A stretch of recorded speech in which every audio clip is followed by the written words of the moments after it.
Human resource management or HRM is the process of hiring, training, and managing employees to help a company or organization or any government agency run smoothly.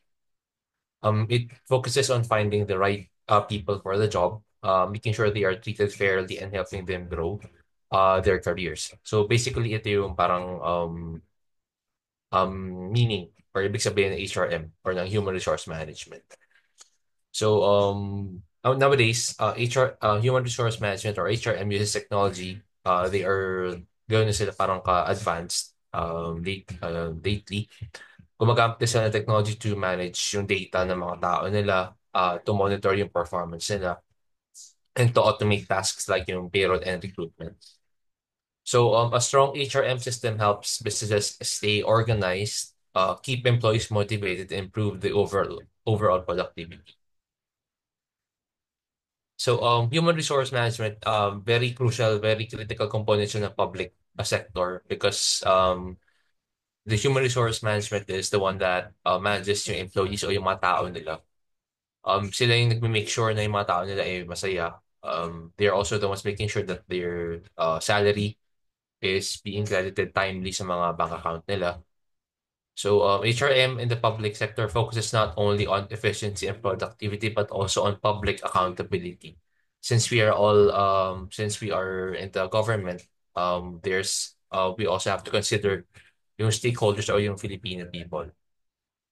HRM in the public sector, again, it has a crucial role in maintaining a competent and ethical workforce that serves the public effectively. Unlike private companies, public sector human resource management follows strict rules to ensure fairness and equal opportunities for all the people. Also, challenges like limited budgets, slow processes, and political influence can make the HRM in the public sector difficult or challenging. So, based from our book, these are the current trends in the HR and the human resource management every organization must have. This all parang lahat to nangyari or naging trending siya sa HRM because of the COVID era or because of the pandemic na nangyari. Dahil sa COVID, na-introduce yung hybrid work setup, increase in global growth or global expansion, priority yung employee experience, employee analytics or yung data na ginagamit nila para i-allocate yung task appropriately sa mga tao nila, monitoring yung employees, automations of tedious tasks like using AI or technology so that yung employees could focus on more complex tasks or sa mga mas mahirap na trabaho. Enhanced hiring naman. Hybrid work setup, parang naging norm na siya lately sa atin kasi yun nga, dahil sa COVID nangyari siya. And somehow, yung mga offices or yung mga organizations or companies na-realize nila na parang mas okay to or mas nakakatipid sila sa ganitong paraan kasi they don't have to rent or lease an office space. And then for the second one, global expansion, it pertains to organizations expanding to the global government with the help of technology, which is very advanced in today's age. Employee experience, important na rin siya kasi because of mental health, which is a very big deal sa panahon din natin ngayon. Analytics naman nakatulong siya again sa pag-measure ng work ng mga employees mo. Employee monitoring because of the lack of face-to-face engagement or because of the introduction of the hybrid work setup. It makes sure that you are keeping tabs with your employees' work performance and attendance. And the last one, enhanced hiring with the advancement of technology. All the aspects of the hiring process, job posting, and boarding, and much more are streamlined because of the introduction of AI technology. So HR policies and practices serve as a foundation for managing employees efficiently and fairly. These policies ensure that government agencies follow standardized guidelines for recruitment, promotion, and employee welfare. Like for example, merit-based recruitment, meaning hiring and promotion of the employees are solely based sa qualification and performance sila. While performance-based evaluations, to maintain high performing workforce, that assesses yung employees' contributions. So the integrity of HR policies in the public sector has been continuously challenged because of yung political considerations, nepotism, or stagnant career growth, or yung parang hindi ka pinapansin ng superior mo, ayaw ka niyang magkaroon ng growth sa skills mo, sa knowledge mo. So these challenges compromise the credibility of the HR policies being implemented by public organizations or agencies, which in return may demotivate performing employees, which resulting to attrition or lipat sila sa other agencies. So in addressing these challenges, yung organization must have a strict merit-based hiring promotion so that the right employee will be the one given the promotion or the appointment and to receive the training that they need to further advance their skills if hindi ka nabibigyan or hindi if hindi ka nabibigyan ng chance mag-attend ng mga training. So so for diversity and inclusivity of HR practice in the public sector. So due to our diverse population, a public sector organization has been continuously promoting gender equality, accepting PWDs and etc. So despite these challenges that have been mentioned earlier, public organizations have been working tremendously to improve inclusivity and diversity through several initiatives, refining yung mga policies nila currently implemented that can help build yung public sector nila to become a diverse workforce and effectively serving all the citizens ng Pilipinas. And another one is ethics has a major role in HR policy since managing employees requires integrity and responsibility. So building a trustworthy, competent workforce will also somehow mag-equate sa, siyempre, serve or sa public service. Adopting a modern HR practice may address these issues and help promote a culture of continuous improvement for the workforce. So also modern HR practice can enhance the efficiency and employee satisfaction, which will ensure a high-performing, ethical, and future-ready na workforce or yung mga tao mo ready sa kahit anong mangyari. So for my key takeaways, challenges in the public sector HR management, marami sila as mentioned earlier, nepotism, stagnant career growth, political considerations. So these are just some of the challenges that HRM in the public sector are currently facing. Ethics ensures fairness, transparency, and accountability in managing employees. And adopting modern HR practice like automated recruitment, performance-based evaluation, HR analytics, it also improves efficiency. Lastly, the future of HRM in the public sector, it strengthens your merit-based HR policies in a transparent system. So implementing yung modern HR practices enhances service delivery and employee satisfaction para sa paghawak ng mga tao. That's it po for me. Thank you.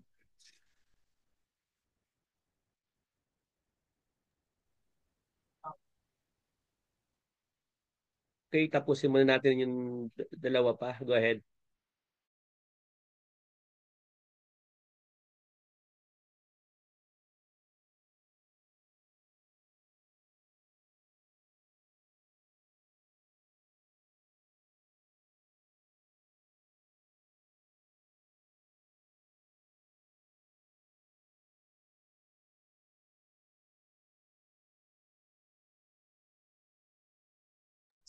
Go ahead, ma'am.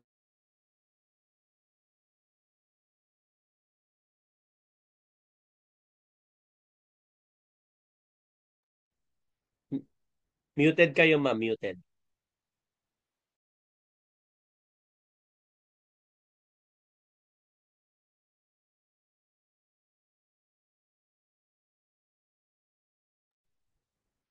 Nakamute po kayo, ma'am. Nakamute po. Sorry po, wait lang, sir. Nakashare na po kanina eh. Yan. Okay, ma'am. Good morning. Okay po. Okay na po. Yes, go ahead. Wait lang, sir. Ayusin ko lang. Good morning, classmate. Good morning po. I'm May N. A. Garcia from DPWH. Ang ano ko po, ang topics ko po, talent management and capacity building, ethical consideration in public sector. So, wait lang sir. Nagloloko lang po yung ano.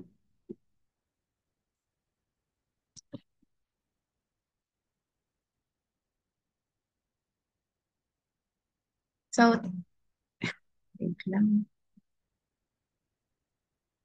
So, talent management and capacity building, talent manage are crucial components of, ay, wait lang po.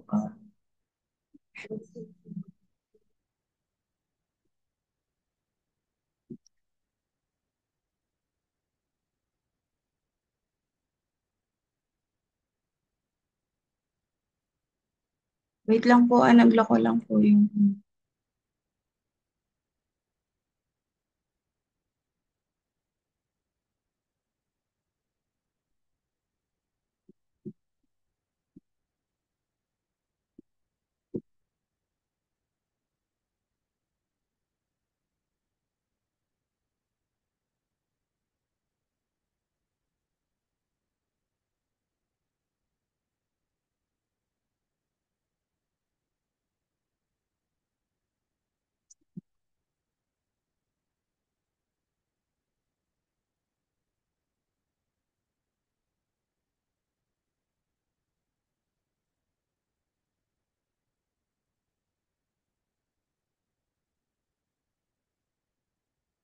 wait lang po sir, inaayos ko lang.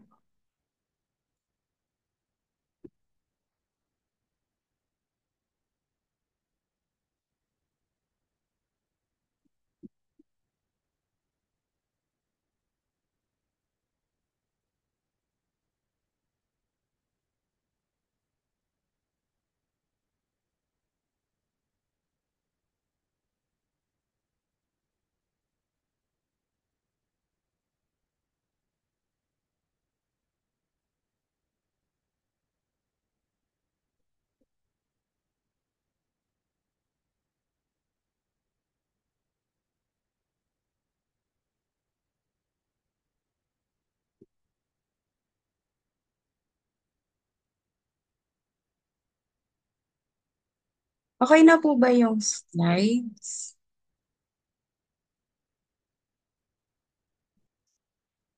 Yes, ma'am. Opo. Okay po, thank you po.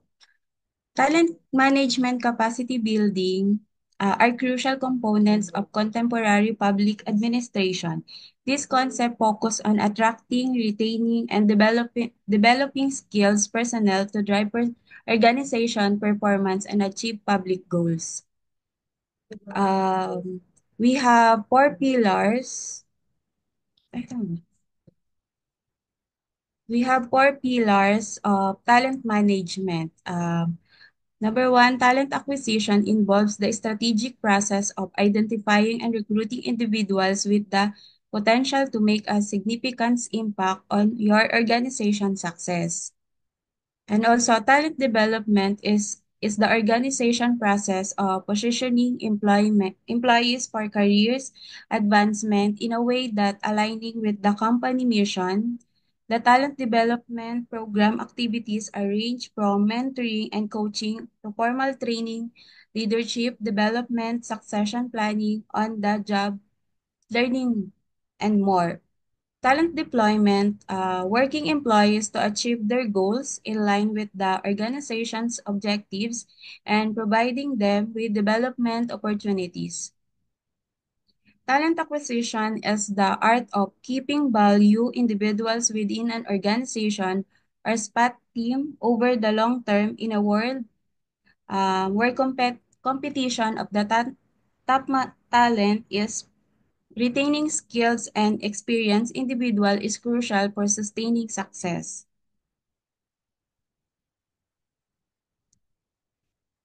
Issue with the talent management in the Philippines, we have leaving the country due to its reputation, higher income overseas, lack opportunities for professional and bureaucratic, obstacles at home. In order to allay these worries, strategies for luring and keeping talent must put in place. These strategies should include attractive base plan, chances for professional advances, and award system to top performers.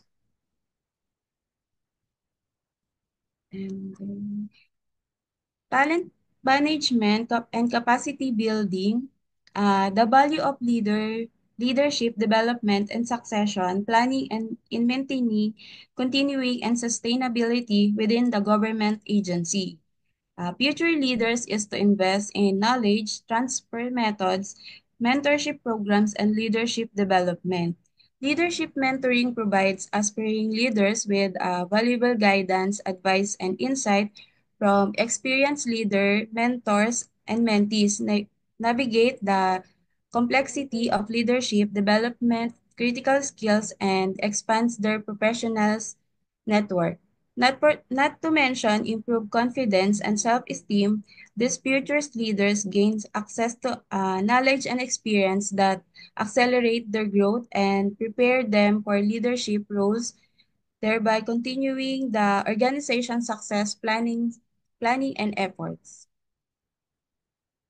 Another issue in talent management and capacity building, we have systematic discrimination can be intentional or unintentional, but it always results in unfair treatment, in unequal opportunities. And cultural bias is the interpretation of situational action or data based on the standards of one's own culture. Example, yung mga religious or beliefs or understanding. Lack of support networks refers to the absent system and relationship that supporting the growth, development, and retention of talented employees. Example, limited trainings kasi hindi naman po lahat nabibigyan ng opportunity like sa government. So, kung hindi ikaw yung, sometimes, kung hindi ikaw yung favorite ng mga boss nyo, hindi ikaw napipili. So, may mga, ano lang, may mga employee lang na nabibigyan ng madaming training. And then lack of support networks refers to the absence, system, and relationship that support the growth, development, and retention of talented employees.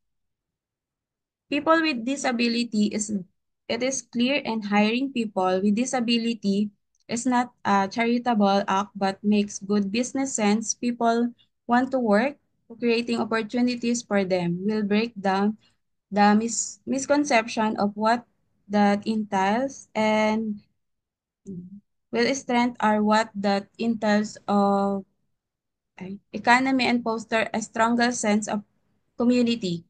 It's not, it is time we focus on ability rather than disability. Lagi kasi nabibigyan ng issue yung may disability kasi nakikita yung mga ginagawa niya, hindi yung mga personal appearance ng tao, hindi yung ability nila. So, and workers from marginalized area at work ay serious consequences for mental, physical, and emotional health.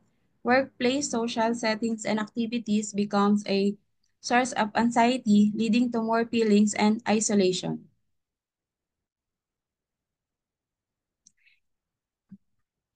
Ethical issues are critical to talent management and capacity building. Number one, favoritism granting unfair advantages or preferential treatment for certain employees, favoritism a manager, consistent promoting a friend over the more qualified candidate. Nepotism hiring or promoting family members or trends regarding of qualification. Example ng nepotism like sa government, kung may ibang gusto yung boss pero hindi ikaw yung qualified, mas napipili kasi yung favorite ng boss kahit ikaw naman yung mas maraming ginagawa. Uh, dis- Discrimination, treating employees unfair based on characteristic like race, gender, age, or disability. Discrimination, di naman po yan mawawala, lalo na ako di lalo na kung di gusto yung nakapaligid sa'yo. Lagi po kasing may mga sa government office, lagi kasing nakikita ng hindi ka napapansin kahit naman tama yung ginagawa mo. Ethical consideration, ay,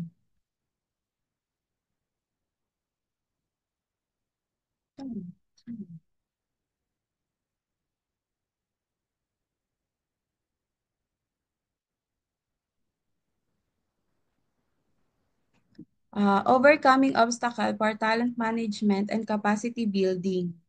Uh, Decentralization decision is a business culture where executive stakeholders allow the company team member to make operation or strategic decision without their approval.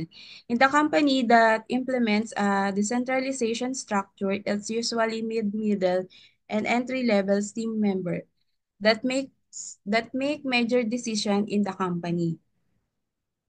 Um,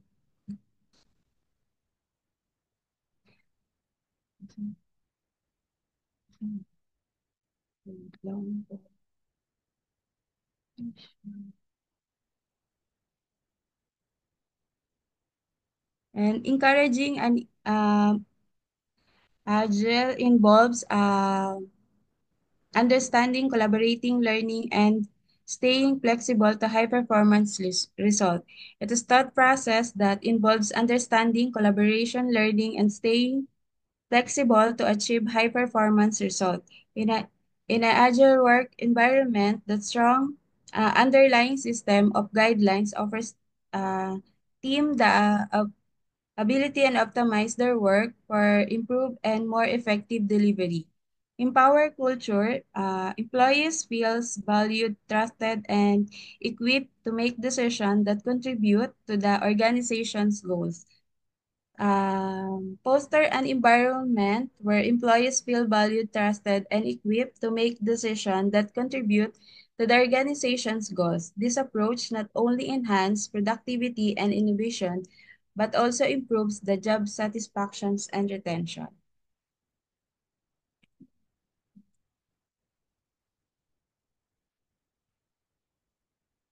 Ethical consideration in public sector, human resources management.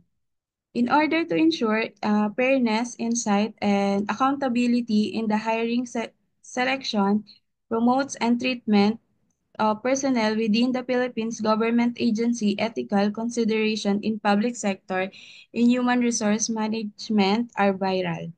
One significant strength in order to guarantee justice, accountability, and openness, ethical issues are essential public sector human resource management. The ethics in human resource management because HR professional makes decisions that impact employees' lives and careers. Ethical practices build trust, foster a positive workplace culture, improve employee morale, and protect organization from the legal issues. It ensures that decisions are made of fairness and respect and that all employees have equal opportunities and are treated with dignity. Human resource management in the public sector must be in line with the values of equality, equity, and honesty because choices about hiring, promoting, and paying employees have a direct effect on public confidence. Diversity and inclusivity in human resource management practice become increasingly important in the Philippines. Building a more varied and represent government workforce requires ethics issue, including advances gender equality, culture diversity.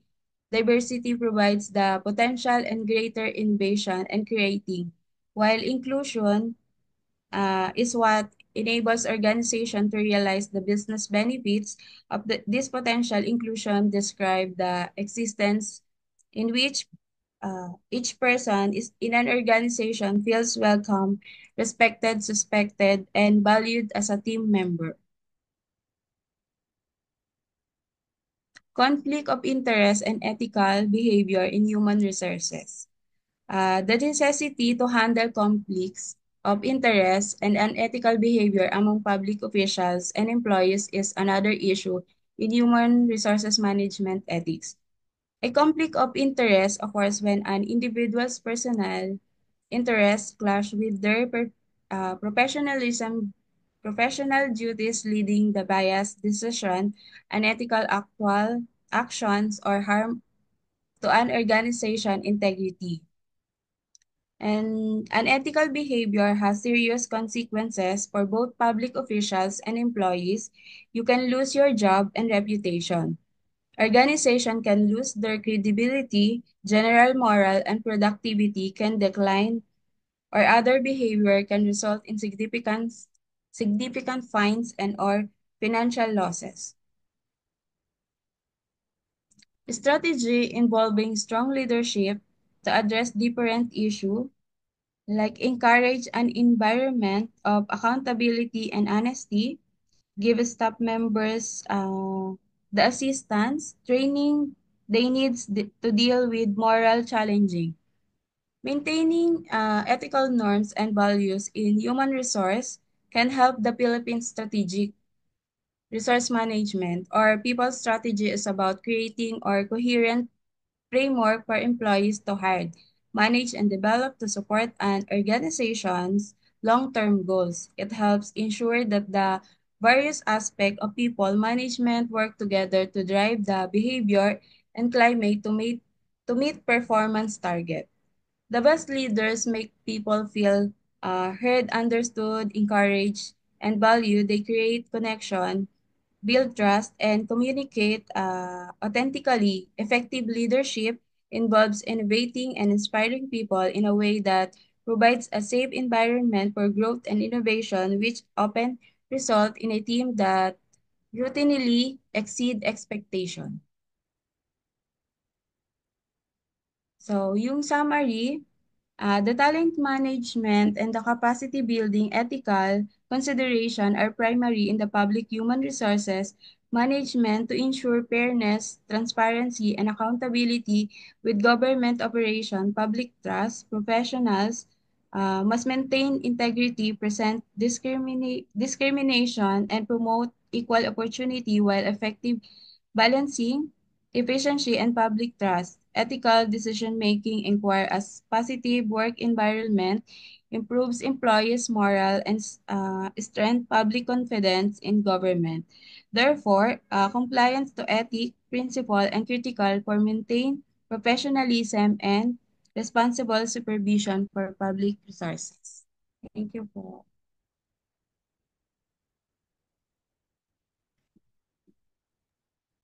Meron pa sa group nyo? Wala na po sir, dalawa lang po kami. Okay, so thank you so much. Okay. Uh,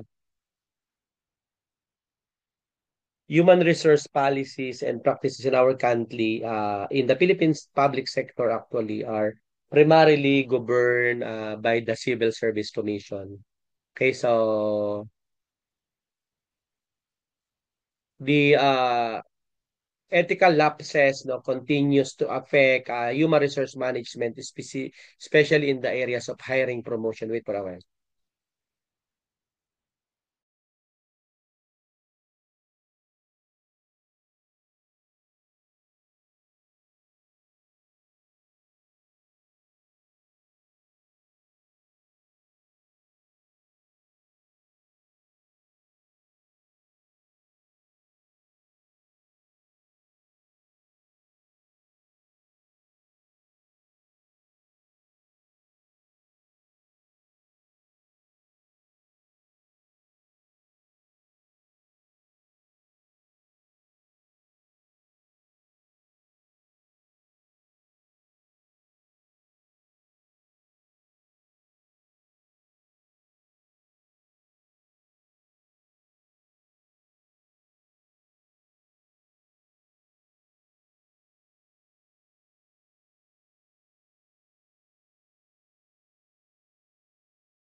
Okay, so again, as I mentioned, uh, the difficulty in strictly enforcing ethical standard is compounded by the lack of whistleblower protection laws and weak internal accountability mechanism. In some instances, no, employees and even supervisors are reluctant to report unethical practices due to fear or of retaliation on a prevailing culture of silence. No, so to address this concern, I believe that our government has intensified efforts to promote ethical awareness among public employees. No, ethics-oriented training, values information seminars, and integrity programs have been implemented in various agencies. So, kung may taga Civil Service Commission dito, you need to establish the public sector HR integrity program to strengthen integrity measures in human resource processes. Moreover, the mainstreaming of Citizens Charter and the Anti-Red Tape Act emphasizes the need for frontline government workers to provide ethical and citizen-centered service. So continuous reforms are necessary, no, to ensure that ethics are not only codified but also practiced and internalized by public officials and employees. Okay, so I think that's it. Thank you so much.